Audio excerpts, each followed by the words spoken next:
والتين والزيتون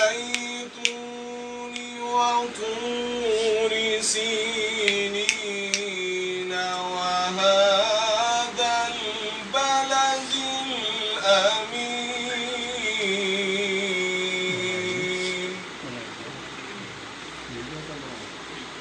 لقد خلقنا الإنسان في أحسن تقويم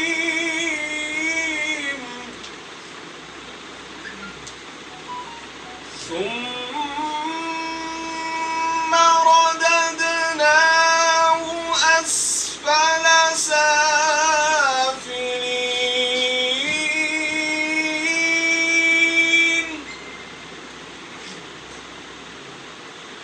إلا الذين آمنوا وعملوا الصالحات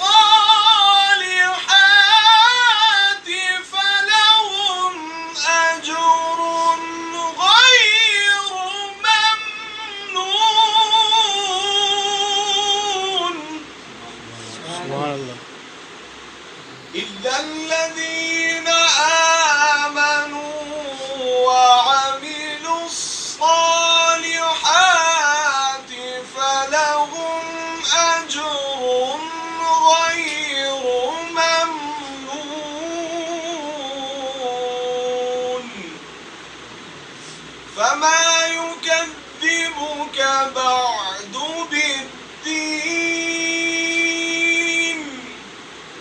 أليس الله بأحكم